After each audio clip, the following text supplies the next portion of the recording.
because of you.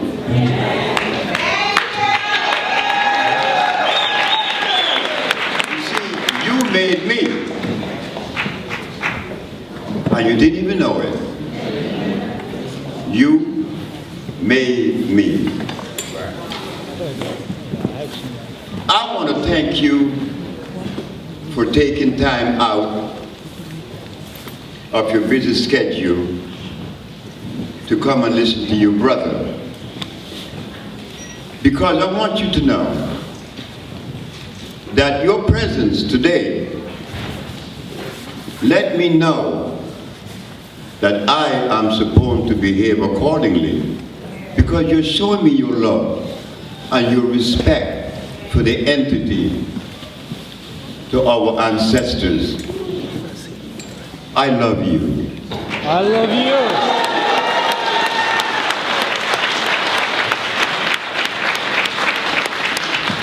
I came to America in 1954. I stepped off of the banana boat with a pair of tennis, white pants, white shirt. Never been to school. The boy was 20, 21. You helped me to be what I am.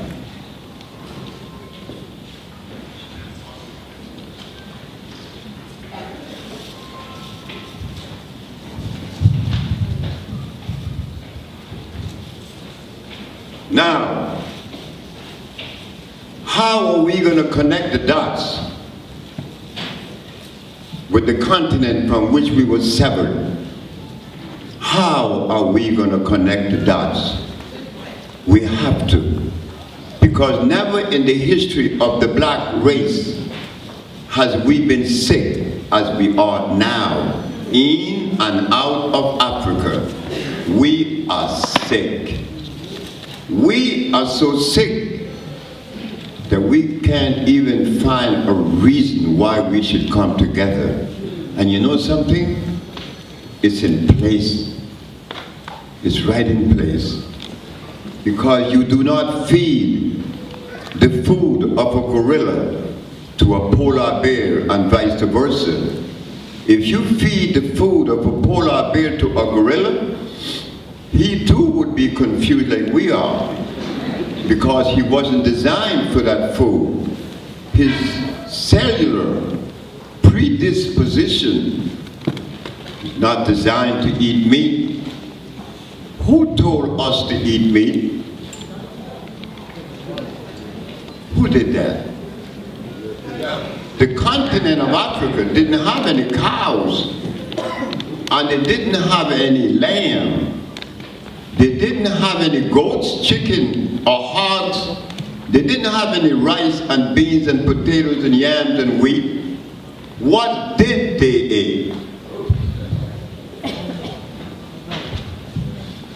The anthropologists, the archaeologists, the paleontologists, and the scholars, they did not write about that. They write about wisdom. Well, I never knew what that was, and I'm 81 years of age. They talk about knowledge. I still don't know what that is. But you know what they didn't write in their manuals and their books? What we, not you, we were supposed to put in our mouth. They never wrote about that. Why?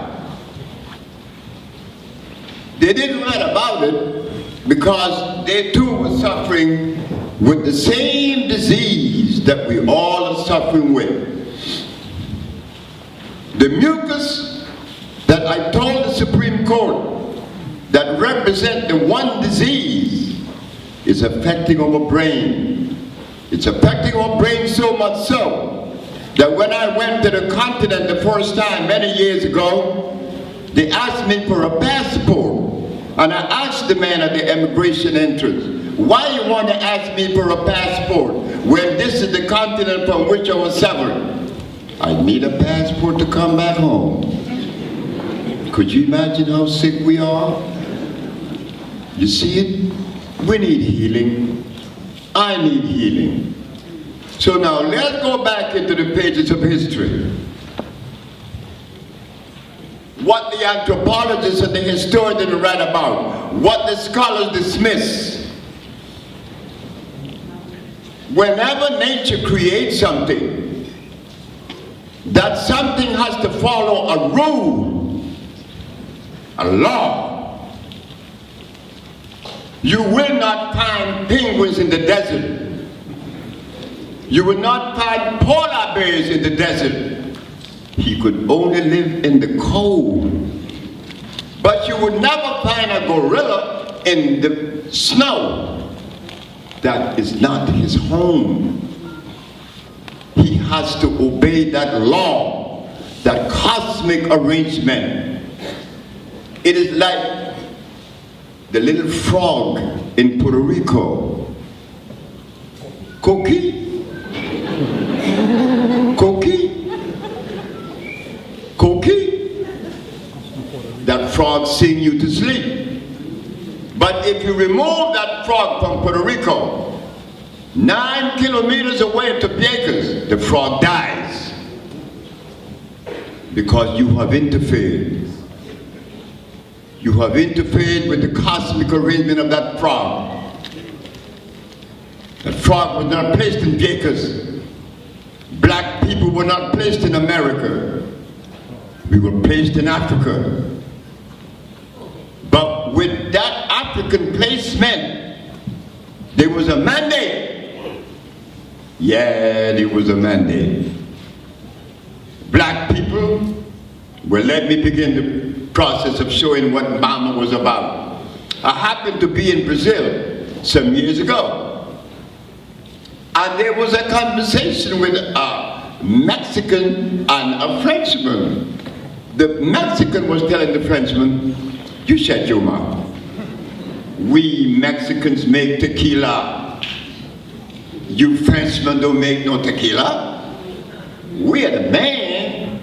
And the Frenchman started laughing and said, you forgot who made champagne. So all of us started laughing because we know that the Frenchman won the argument. So the Mexican said, and what about you, Sebi? What do you have to say about your people? Well, I have a little bit. So the Russian Mladenov said, you better watch what you say about your people. I said, why, Mladenov? Because your mama didn't have no clothes on 500 years ago. My mama didn't have no clothes on. I looked at Raul, the Mexican, and said, Raul, did you hear what Mladenov said? He said, yeah, that your mama didn't have any clothes on 500 years ago. And the Frenchman said, why don't you defend her? I have to defend my mama. He just did. But he didn't know it. You see, it's a matter of interpretation. The Frenchman, the Russian said, my mama didn't have any clothes on.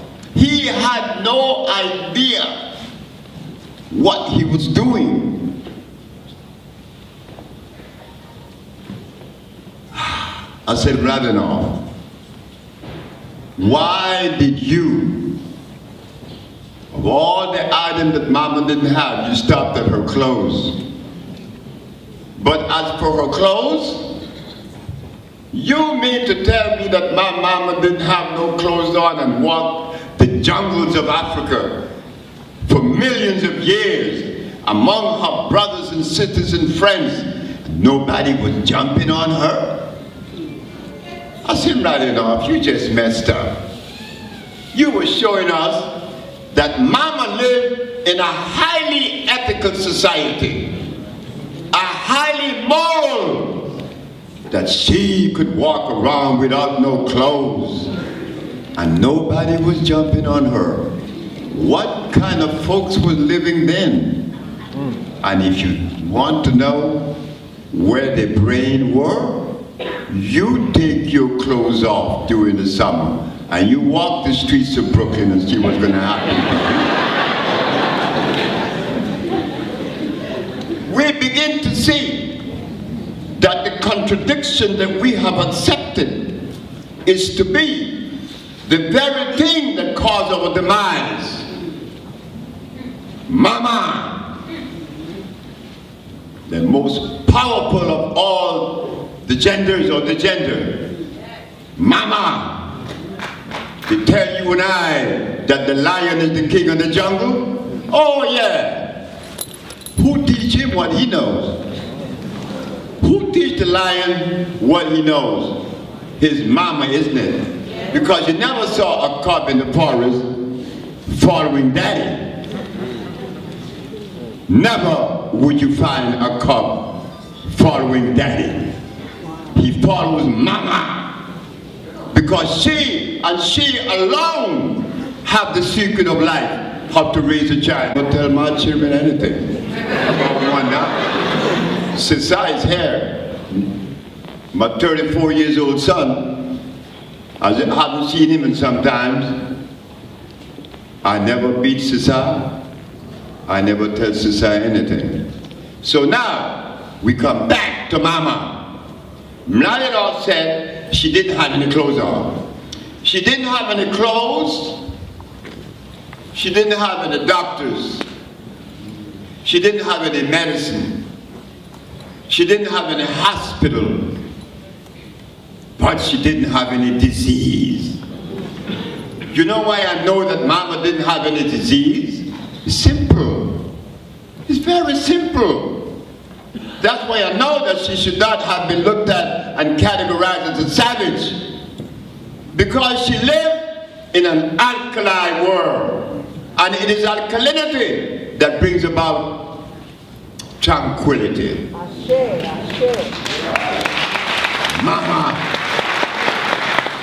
Mama didn't need a hospital. She lived in an alkaline world. And it is Mama that prepared me for this journey. How? How does she connect the dots? Very simple. Mama didn't have any money, she didn't have any alcohol, she didn't have any prostitution, she didn't have anything that we have today in the civilized world. Mama lived connected to the laws of life. She couldn't make any mistakes because she didn't read any books. I have not read any books. My son is 34 years of age. He didn't see daddy read any book, save the books on herbology. And I read those to find that they were loaded with inconsistencies, all of them. Every book that has been written on herbology is a lie. If they were true, you wouldn't be here today. You were here because you heard that Dr. Sebi cured the diseases that hasn't been cured. Of course, I set out to do that. For you. And doing it for you, doing it for me. I was a steam engineer making a lot of money, but I wasn't satisfied because a Mexican had healed me. And I know that healing could be attained, that we could receive healing, that healing was true. But all the herbalists in America was reading these books that came out of Europe. And they were giving you golden seal, and they were giving you peppermint, and they were giving you echinacea, and they were giving you golden seal, and not to mention aloe vera, and noni, and moringa. They give you all that. You know why they did that to you? Because you had both eyes closed, and they had one eye open. But that is taking advantage of an individual. You don't do that. You respect your family. Yes, you do. You respect your family. So the only reason why you may have offered them the these poisons, either of ignorance or I just don't care. Well, no, we're not going to do that. The time has come that the elasticity is about to pop. Look at Africa. Africa is loaded with disease. Ebola is not the disease of Africa. The disease of Africa is what? Malnutrition. They're suffering with a deficiency that all of us are suffering with. You understand? Like, let me break it down. Whenever I need to strengthen your bones, I go to a plant known as sea moss. Why? Because the active ingredient is calcium. When I want to nourish your blood, I go to the burdock, I go to the sarsaparilla, or I go to the other one which is known as encino. Because their active ingredient is iron. Whenever you talk about birds, what does birds eat? Seeds and fruits. Please don't tell that to an eagle. He eats meat. He will eat meat. He will eat you. But he's a bird. But if you leave that bird and go to another bird, like the lovebird and the quetzal from Guatemala, they eat seeds and fruits. Everything has a food designed for them. What is our food? Please don't look for it. Because our school teachers, our anthropologists, and our historians didn't write about that. So don't even look for it. And if we are not eating the food that is consistent with our cellular predisposition or our DNA, we are crazy. We are out of our mind, and I'm one of them. I'm one of you. You think I wasn't born sick? I was born with asthma. I was born with bronchitis. A baby is born sick. Yes, a baby is born sick. Mama, what did you eat with daddy before you went to bed that night to make me? Well, one day we eat crabs, the other day we eat lobster, the other day we eat conchs, the other day we eat shrimps, the other day we eat hog, the other we eat chicken and cow. And it's repeated in the cycle. The sperm that was injected into my mama 81 years ago, that is responsible for me today. You think that it was of the quality of my father in Africa 600 years ago? That it was not impregnated with blood or starch, which is acid? Come on now. You know we're sick. We are sick. But we cannot criticize ourselves. Because nobody is out of it. I'm in it with you. Just as sick as you. And maybe even sicker. But to rectify that disease state is what we have for today. Not to criticize anyone. We're here to change it, to rectify it, and to bring back the love that existed long time ago with us. Because we are still in love, but it has been umbrellaed or tempered with what? With rice and beans. Hot moths and chitlins. Yeah. And I was telling my son just now how I appreciate him. Because for many years, since I used to hate to see me sneak and eat fish, and used to always catch me with it. And he didn't like that. But Daddy left that long time ago. But I still get the urge to want it though. Because that is the degree of the conditioning that we were placed in. So I used cocaine once. I was going to Peru where I bought cocaine for $100 an ounce. I left that really quick, but it took me a long time before I left that rice and beans. Isn't that something? So now, brothers and sisters, Dr. Sebi, your brother, that came to New York, and you supported him. All of you supported Dr. Sebi. And I appreciate that, because when I was arrested because I put the ad in the newspaper that I cured AIDS, sickle cell, lupus, herpes, blindness, cancer, and others. Hey, look, I'm like you. I'm representing you, whether I like it or not. And I wasn't going to misrepresent you. Under no circumstances.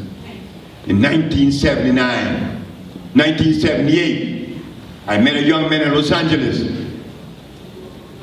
Kwekuando, the ethnobotanist.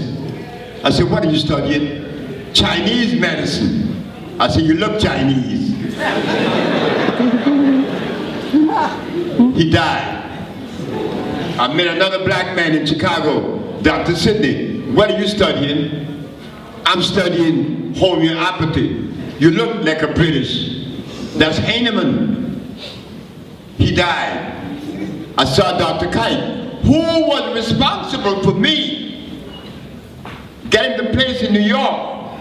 Dr. Kite was that kind. I asked him, what are you studying? He said, the Ayurvedic.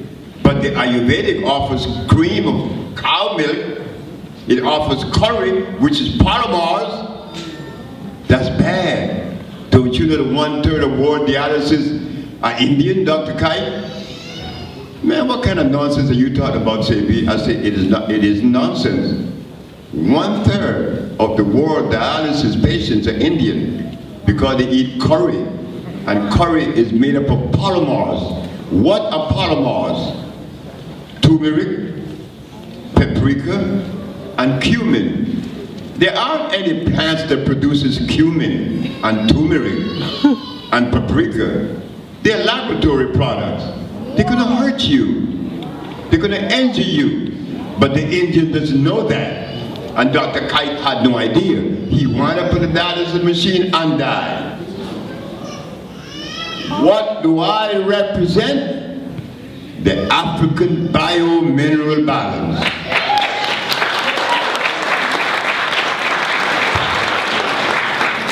So when Dr. Sebi came to New York, and he saw it fit to put the ad in the paper with the recommendation and the advice of my mother said, boy, I'm going to tell you something right now. I remember you're my first son. And I wanted you to be a preacher. And you told me, what did you ask me, Mama? I said, I want you to be a preacher, Fred.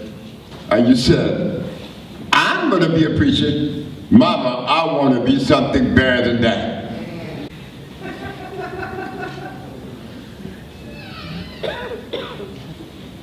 Why did I say that? Because that's me.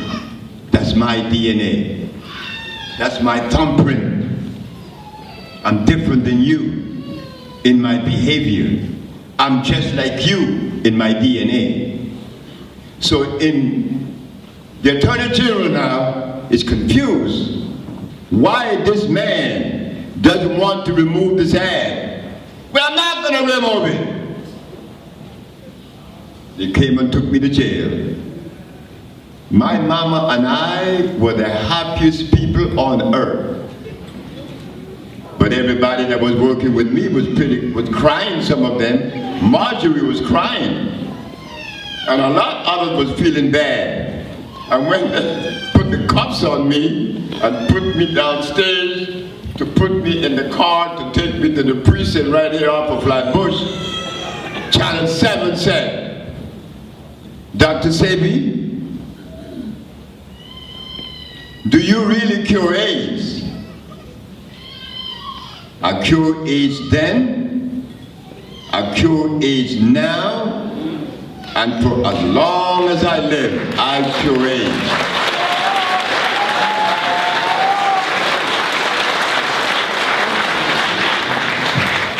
Well, how do you feel to be arrested?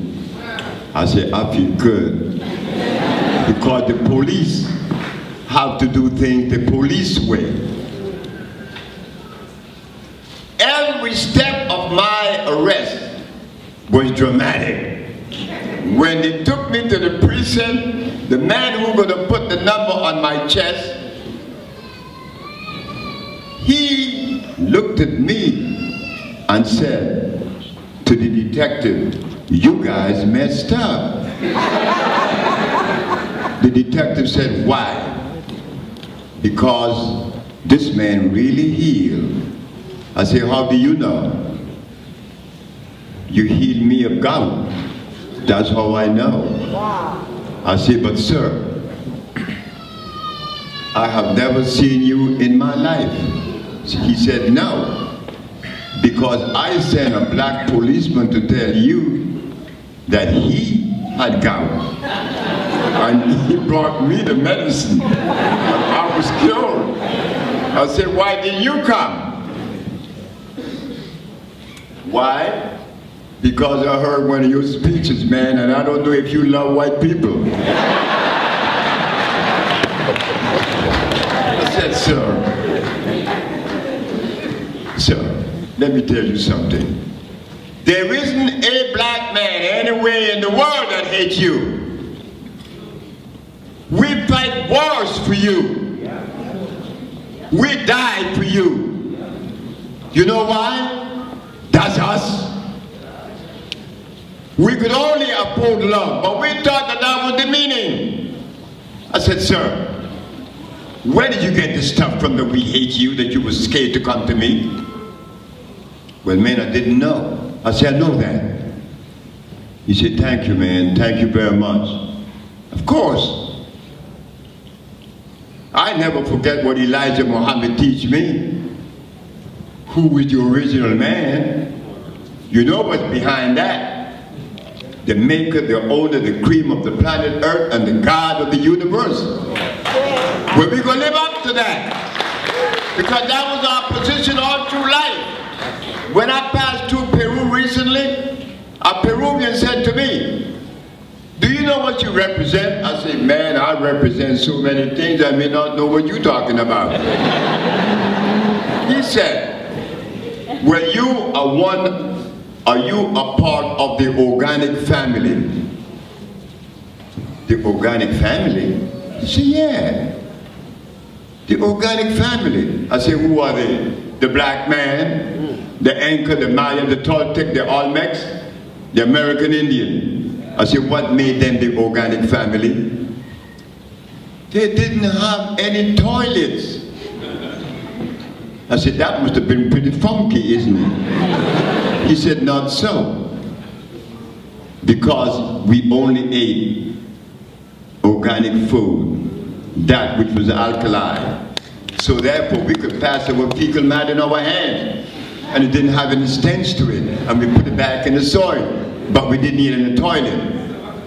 And we didn't have any waste. Wow. Because everything was biodegradable. We didn't know that. You see, we are a member of the organic family. So, as the case progressed against me, I'm in court now, and I got to bring this part out. Judge William Shorter, the black man from Washington, D.C., that many of you told me that I should change the venue to another court because the man was an Uncle Tom. I said, "You know, man, I don't use those words to identify my brothers. I don't know who is an Uncle Tom, and I don't know what is an Uncle Tom. But this Judge Shorter, the black man that they said was an Uncle Tom, look what he's gonna do. They're litigating me down there because, you know, in the civil case, he's judge and jury. They're litigating me down there. The Attorney General Assistant Philip Sebi is asking Dr. Victor Herbert, Dr. Victor Herbert, have you ever heard of any therapy that curates? He said, no. Have you ever heard of any individual that curates? He said, no. All this time, the judge got his eyes closed, cleaning his fingernails. I said, this judge is careless. Then the Attorney General Assistant asked, have you heard of any compound that curates? He said, no. And the judge opened his eyes and he said, heard of any compound that curates?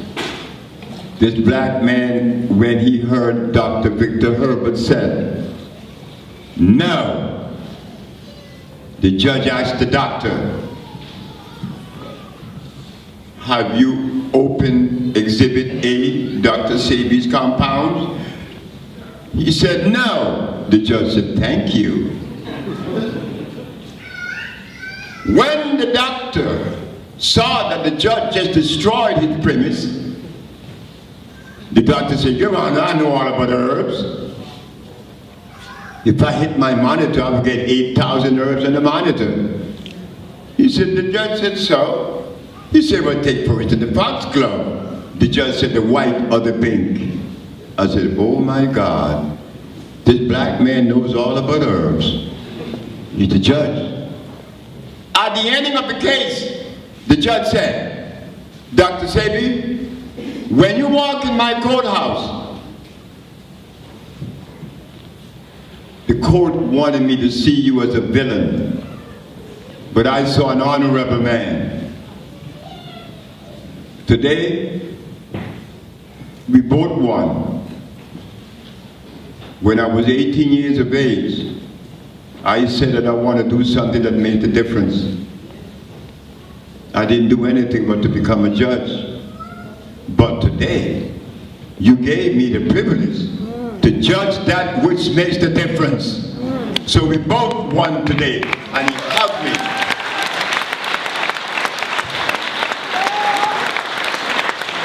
He said, now, you got to go cross town to the criminal side. That's in Brooklyn on Adams Street, Supreme Court. I got there, judge and jury, the press and everybody. And I'm the boy that didn't go to school. I never been to school. You see, my grandfather told my grandmother, don't send this nigga to school. Let him stay home. I like his brain. And I was the happy little boy. By the river every day. Naked all the time. I was naked until I was 11. I was bare feet. I didn't wear no shoes. In fact, my grandma didn't have any money to buy no shoes. And I didn't even care. So that's why I know that a child doesn't know what poverty is. Because poverty is unreal. So the Attorney General now, I'm in court, and they got all these people, and I am the one now, the uneducated brother. Of course I am. I even find pride in knowing that I am uneducated. Why is that? Gorillas doesn't go to polar bear to get no degree. Gorillas, trained gorillas. I have to go to a white boy to get a PhD, oh my God. The judge walked in. You gotta put your hand in the Bible and swear to tell the truth, not but the truth so help me God. I said, no. I'm not going to put my hand on that Bible because many have placed their hand on the Bible and have perjured themselves. The Bible doesn't guarantee truth. I guarantee truth, not that Bible.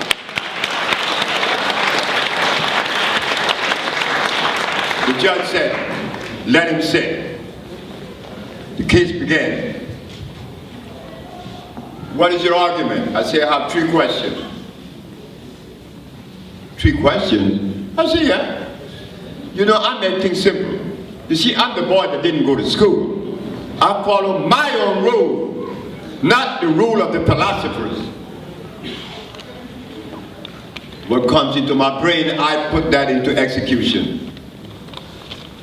I say, Ron, I have 3 questions. What are they? You know anything you say will be held against you? I said, that's been all my life. What are the questions? Well, is it a fact that the Bible shows that the herbs are for the healing of the nations? She said, yes. Herbs? She said, yes. Herbs are for healing? She said, yes. Is it a fact that the father of medicine, Mr. Hippocrates, established the principle of medical science by curing all disease? Did he use chemicals or herbs? The judge said, herbs again. Last question, Your Honor. Is it a fact that science shows that the human body is carbon-based? And because the human body is carbon-based, the substance that is to complement that carbon-based body has to be carbon-based. She said, yes. I said, because when a substance is carbon-based, there is electricity. And you, my brothers and sisters, are electrical. Electric plant, electric body. That you call is chemical affinity, compatibility, and there is assimilation. Wow, the judge said, what school did you go to? I said, Your Honor, I've never been to school. You've never been to school? And where did you get this information? I said, the same place the eagle got her information from when she makes her nest. The same way the beaver got his information when he made that dam to catch that fish. Do you need to go to school to use common sense? Does the school teach us common sense? No. The school teaches philosophy. And that's what we get in medicine today. So, Your Honor, if Mr. Hippocrates, the father of medicine, used herbs to cure diseases, when did it change? They didn't know, but I knew. It changed with a Dutchman in Holland, 1729. Bombastus von Hohenheim, better known as Paracelsus. Why did he change it? Because he found that Hippocrates had gone to Africa and found some black folks hanging on trees and swinging and running here and there and never gotten sick. And when he noticed, it was the leaves that they were eating that kept them alive and strong. Oh my God, he went back and wrote, your medicine should be your food, or your food should be your medicine. And incidentally, when I went to Africa, I found one that told me, when I asked him, I said, what is the food of the black man? He said, nothing. Oxygen. Well, today is my 62nd day of not eating. And why my body doesn't give me the signal of hunger? I am not supposed to be in front of you talking on a 62 days fast. You know why I came? I came because of you. We had set the date to come today, and I knew that my body was not in total shape to come to see you. But I had to do it. This young man here brought this chair because last night I was in Philadelphia, and in the middle of my speech I fell out. I had to fall out. I was using a lot of energy and I'm fasting for 2 months. But that was okay. I know I will return, and I finished the speech and everybody loved it, and so did I. So today I want you to know that a black man could go many months and years without eating. And as for right now, we need to change our diet quick, because the love that we need to muster to share among ourselves would not surface until we remove vestiges of blood and starch from our body. We beat our children, we hate the neighbor hates you, and I lived that. I never hate my children though, but I used to hate my neighbor. I even hated my wife. I want to kill her. I want to kill Marilyn. I really did. You know, insanity is dangerous. Because while you are indulging in it, you are totally unaware. Now, let us stop that. Let us see what is it that we, the black race, has to offer the world as an entity of healing, as a method. We have the African bio-mineral balance. The judge said, the Dr. Victor Herbert said, when the judge asked me, Dr. Sebi, why do you give everybody the same compounds? The same, yes, compounds or remedies. I said, because there's only one disease. One disease? Dr. Victor Herbert jumped up and said, this man is insane. He's unscientific. And the man didn't know what he was doing. I said, Your Honor, if I am unscientific, as Dr. Victor Herbert said, he is 100% right. But if science has to be the barometer or the yardstick that we're going to use to reverse disease, science already had 500 years. They have not cured one. So it behooves us to look outside of science. And what do you have outside of science, Dr. Sebi? You have the African bio-mineral balance. Victor Herbert jumped up and said, I've never heard of such a thing. Your Honor, Dr. Victor Herbert is right again. You have never heard of the African bio-mineral balance. But we have to remind the good physician that he have not heard of a whole lot of other things, and that the African bio-mineral balance only happened to be one of those things.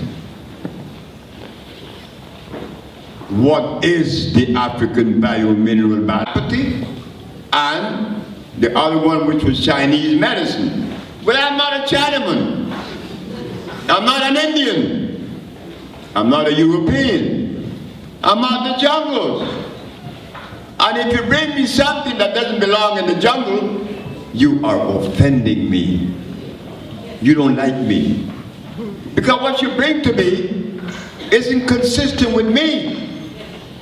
You see, we have to reconnect. We have to reconnect to those substances that kept our mothers and fathers healthy in the jungle. I went to Africa and I found many, many herbs that does just that. So we have to reconnect. Dr. Victor Herbert doesn't know anything like that. And the doctors of today will tell you that if they take your blood and the blood of a Chinese, the blood of a white man or an Indian, they could tell the difference. Sure, there is a difference. Not that we are better. There is a difference. But has the difference been treated? They give you the same thing they give everybody else and every genetical group. That is inconsistency. You don't do that. So, the FDA didn't want me to distribute my products. And I could understand that. Because I understand the devil. Of course I do. I understand everything. I even love the devil. Why? Because that's all I have to offer. Love. And they tell me that everything God made is good, but God made the devil too. You see, I make it easy. You see, I learned in Christianity many beautiful things. Islam, I share some of the most beautiful moments of my life in Islam. I met Messenger Elijah Muhammad. I met Malcolm many times. I met Brother Akarim Allah and Brother Willard and Brother Sharif. I met Brother Raymond Sharif, Brother John Ali, National Secretary. I met the messenger. I ate with the messenger. And the one thing the messenger said that stayed with me now, today, and always will, you do not curse a dirty glass on the table. You put a clean one beside it. Am I right? And you know another thing the messenger said? We someday had to stop eating meat. And the year that I was with the messenger was 1959. I was with the messenger in Chicago on 3837 South Woodlawn Avenue where he lived. So, as I look at my life, I'm a product of Christianity, Islam, and Buddha. And do I love all of them? Of course I do. Because they all treat me well, and they all showed me good things. But I had to go to that naked woman in the jungles of Africa. Why? Because she connected the dots.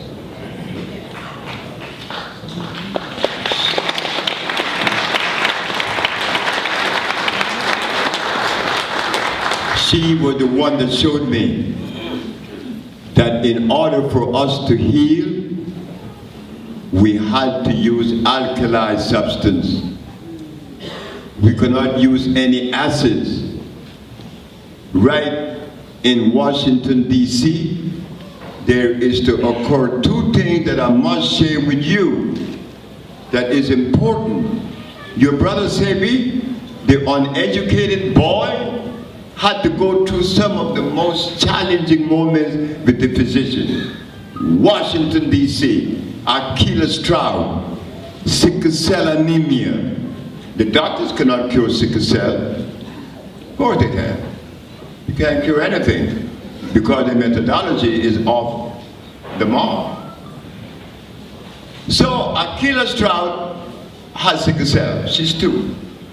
Her daddy came and snatched her out of the hospital against the doctor's will and knowledge. Took her to Silver Spring. I began to treat her. 3 months passed. Achilles is well. She doesn't have the upper pulmonary disorder, which is the company of sickle cell, which is thalassemia. Am I right? The little girl is playing. She's happy. Why? She was lacking of iron. We all are lacking of iron, including me.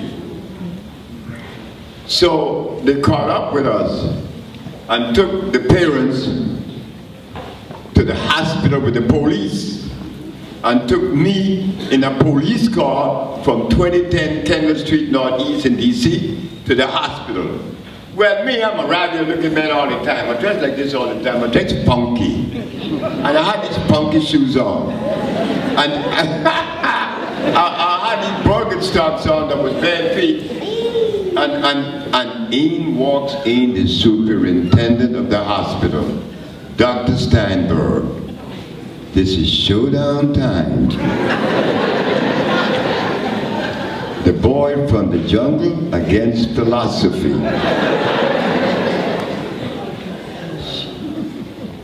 Who is this man? That's me. They said, that Dr. Sebi, what kind of doctor are you?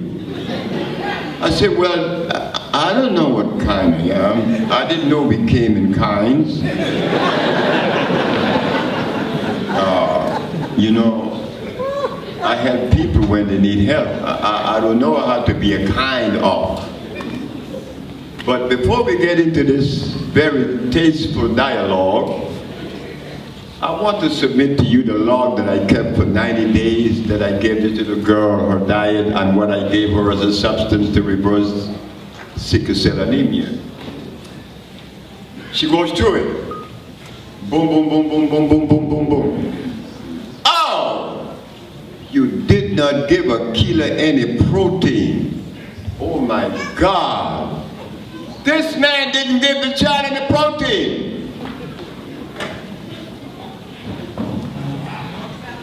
I said, I don't even know what is protein. Because I don't know. I'm 81 years old. I've never found protein. Unless the great Dr. Sebi did that protein is a necessary food. I said, I didn't say that. You saying that. But as for protein, is it electrical? Why do you ask that? I said, because the human body is made up of 102 minerals, and they all are electrical. The body doesn't assimilate anything unless it is electrical. Nothing unless it is electrical. That is how the body assimilates things. Is protein electrical? And if it is electrical, Dr. Steinberg, it has to have a certain amount of electrons per atom. Well, I don't know that. Protein is one of the 19 amino acids, the building block of life. Oh, God. I said, I'm really confused. Amino acids. The human body is not made up of amino acids, nor any alphabetical letter like vitamin A that they found in carrots. The body is made up of minerals. So where do we accommodate amino acids in the human body? How do we do that, Dr. Steinberg? Dr. Steinberg, I'm confused. You're leading me in a path that it was virtually unknown to me. Amino acids, are they electrical? I want you to identify protein. Nobody can. You can, I can, and nobody can. It's a made-up word. Has no place in the human body. And the policy is, you find the highest concentration of protein in pork meat. And when someone is suffering with Alzheimer's, he have an extra protein in his blood. Tell me, will protein no longer become equitable? It's something else now, isn't it? I said, Dr. Steinberg, let me ask you a question. What is sickle cell anemia? Well, sickle cell anemia is a disease that black people got 10,000 years ago because their blood went through mutation. I said, oh God. Oh, I said, I'm really delirious now. Because we have a brother named Dick Gregory that said in Crandon Hall that sickle cell was given to us by God to fight malaria. You now said it's mutation. The problem with both statements is that the both came from Europe, because Dick Gregory was not trained by an African perspective. He was trained by your brother. And your brother told you it's mutation. And your brother told Dick Gregory it's God. Well, let me tell you something, Dr. Steinberg. It's neither God nor mutation. It's the deprivation of iron chlorine. And I think that I'm sick and tired of this little moment, sitting here, being interrogated, and you have no premise or foundation. Let me get the hell out of here. Whoa. And I left. You understand? That's a bit of arrogance in this Sagittarius. You don't play with me. I didn't come to be played with, and I don't play with anyone.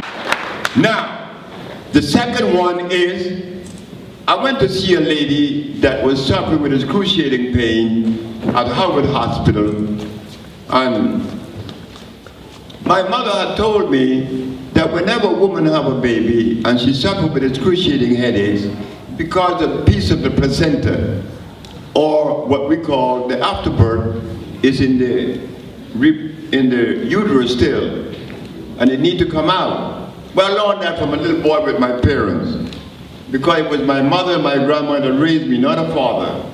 So I took my little bottle of arnica to the hospital, and the doctor said, you're going to give her that over my dead body. And the ambassador of Nigeria said, I'll arrange that too, and push him out the way, and I went in.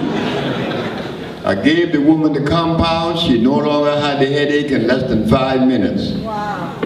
She expelled something very ugly. On the way out, The bulletin board read, sickle cell meeting on Georgia Avenue, May 18, 1983.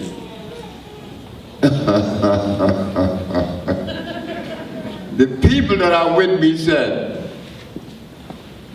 you got to go to that meeting. I said, are you crazy? Are you out of your mind? I am not going to be able to talk. I am not part of the elite. I'm the boy that doesn't belong to any organization. I'm the boy that doesn't have anyone to defend him and help him. Why should they give me audience?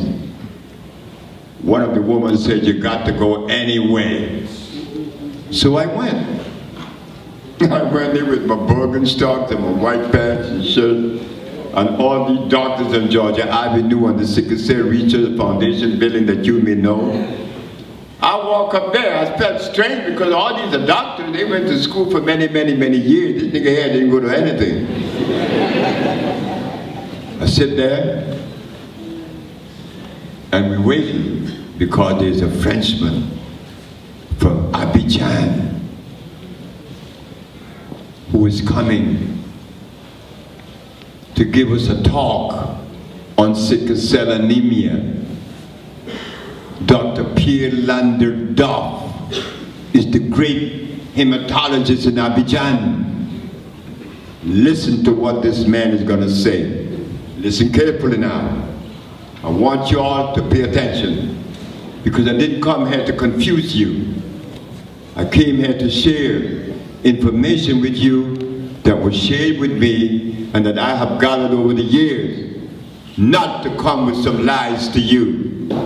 Because you are my family. And if I have to dig you in the grave, then I'm not doing anything too beautiful, isn't it?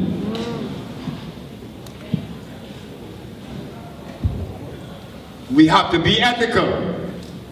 We have to be moral. We have to have some principle. Here walking Dr. Pierre Landerdoff. Good evening. I stood up, good evening. Everybody sit down. I am Pierre Landerdoff, and I am the leading hematologist at the University in Abidjan. And I have been treating a sickle cell patient for 14 years, AS group. And what is significant in this patient is that every time he's under stress, lactochromia shows up in his blood.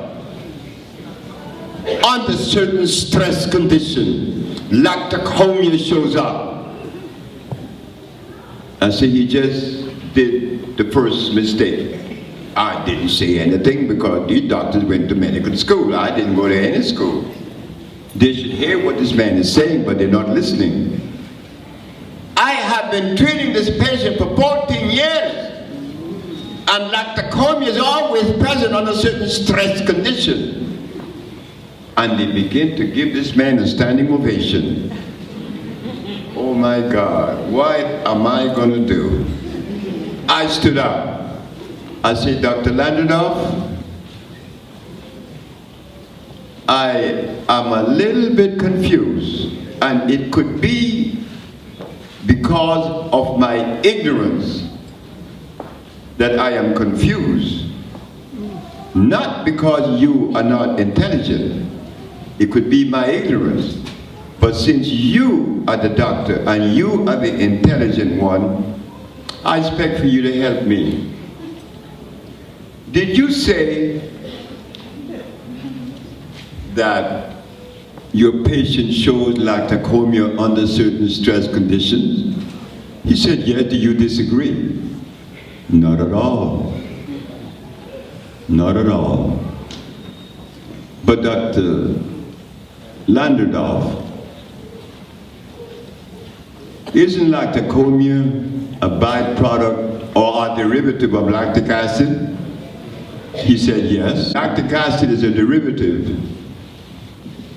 a byproduct of milk. He said yes. Right there. He destroyed his whole premise. What are you giving a black man milk that has sickle cell anemia? You see? But these things are not registering with us. We want to believe that we cannot offer a position that is credible, and it could not come from a black man, especially one like me. How could you believe me when I didn't go to school? When it is school that determines whether you are smart or you are dumb. Well, I must be dumb.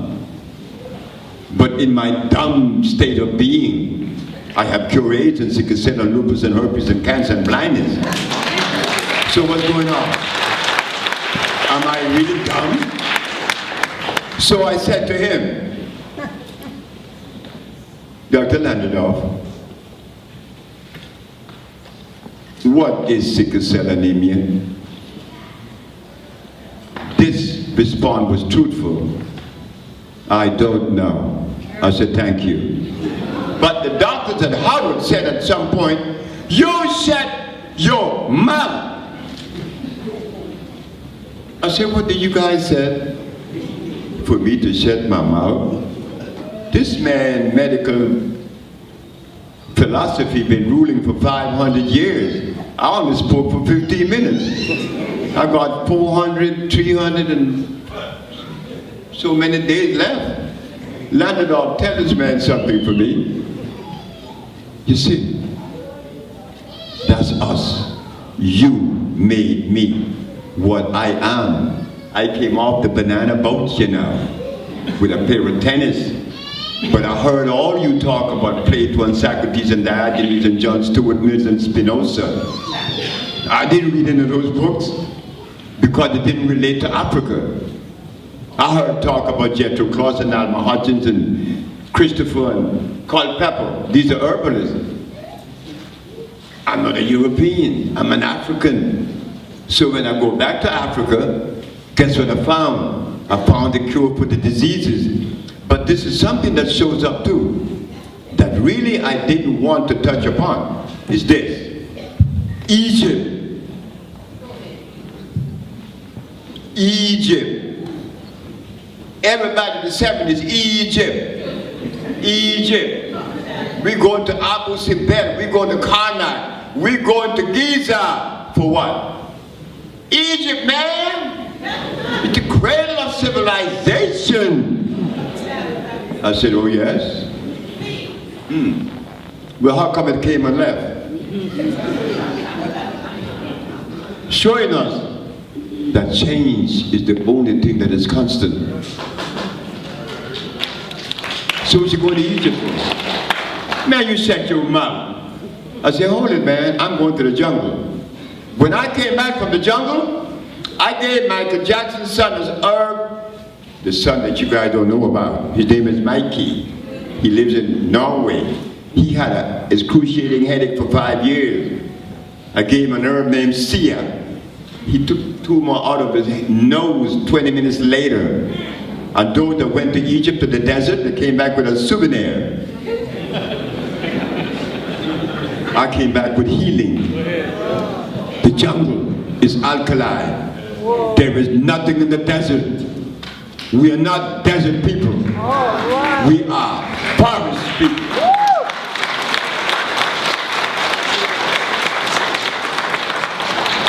So brothers and sisters, look, we don't have any reason to be ashamed of ourselves.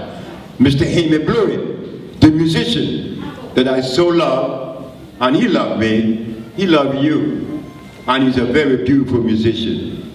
He's in the line with Pharaohs and Coltrane and all those others. Pharaoh said, you know, Sebi, I think one of the problems is shame.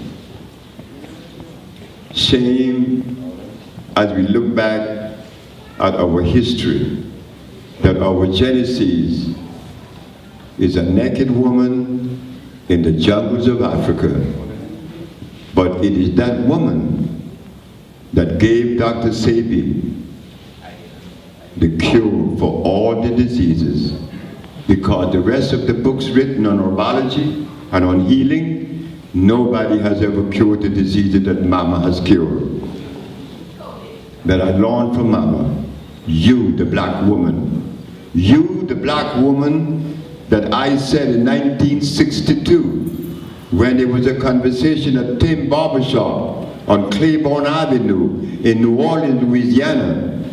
There was a bunch of us in the barbershop getting ready to eat our basket of shrimps, and we had a big bowl of gumbo, and we had some draft beer. Oh boy, we getting ready to feast. And don't forget the jambalaya. And I was in the group eating it too. And it was 1962, I wasn't healed yet. The nigga was eating everything under the sun. So, but the brothers in New Orleans, I must say this. Do you know that as I think of New Orleans is the most beautiful city, the city that I think of giving me a love that I never received in any other city in the world. And the brothers and sisters in it, I love it. So, New Orleans,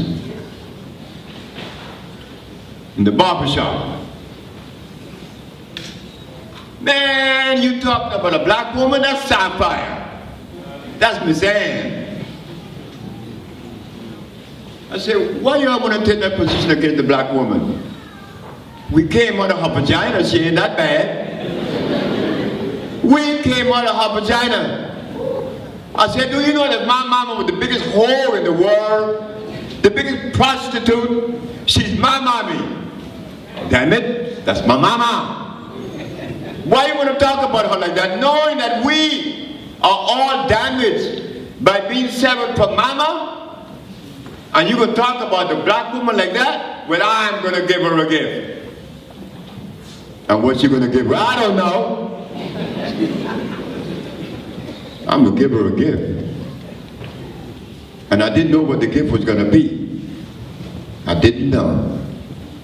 But when that Mexican, Alfredo Cortez, healed me of my diseases, he asked me a question that is yet to be heard from the pages of the anthropologists and historians, not to mention the scholars that are black. The Mexican asked me, where are you from? I said, I'm from Honduras. I speak Spanish. He said, you what? Man, you out of your mind. He said, black people don't come from Honduras. Maya, Paya, Lenca. So where you from? Oh, I caught myself. I'm from Africa. He said, now we can talk. Because you're all an African, I gotta give you something that is specifically made for you. A certain food that is free of starch and blood. Why these anthropologists that you have read up on historian didn't write that? And the brother here was born sick, and it took a Mexican to heal him, to prepare me to come to you to heal you. You see, it goes around the organic family. All right? So, we about to take a break. Just hold up. We about to take a break so we can finish it. All right? Nobody. And there were others that came that didn't have any money, but they were dying. I'm supposed to just kick them out. Can't do that. You cannot do that. She's part of the family. So what I decided to do, with the aid of my mother, to put Bolingo together. Bolingo is the Bolingo Health Family, in which you are going to donate money to buy that village. That we could say, we own something, not Dr. Sebi. So that when you get sick, you don't have to think about paying me any $1,500 a week or $1,000 a week. That's really ugly. You have allowed me to charge you money. No, we're gonna buy the village. I'm selling it. when you join Bolingo, not only would you own the village, we're going to open healing centers in New York, Chicago, Atlanta.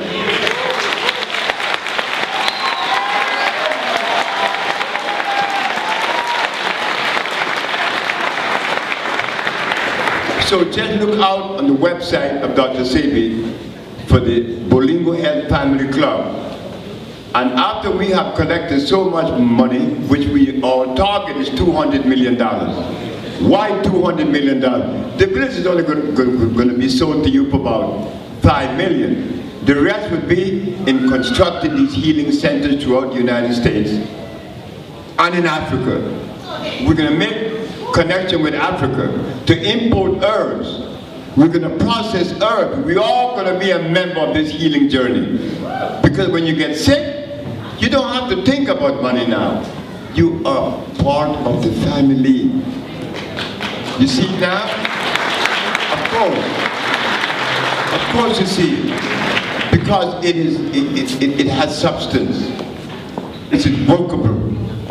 So brothers and sisters, ladies and gentlemen, please, I beg you to join Bolingo, because I'm hurting. I'm hurting to know that when my mother told me, I went to DC and I asked them to give me just a dollar. If every black man in DC would have given $1, they would have been owning the village now. But they didn't, because they thought that I was going to run away with their money. Well, I don't need money. I never needed money. So now, my mama said, since they think that you're going to run away with the money, build the village, then sell it to them. And those of you that have been there, you have noticed that the village is built. They're cutting me off. All right, thank you very much. Thank you very, very much for coming. Look for the website and joining Bolingo. Because we need you just as much as you need me. I need you more. But I don't want to own the village anymore. I want us to own it. Because there are people that don't have any money. We black people don't have any money. So why would you let me own the village? Why can't we own something collectively? Whether you're Muslim, whether you're Christian, whether you're Buddha, you are my brother. All right. Thank you. Thank you very much.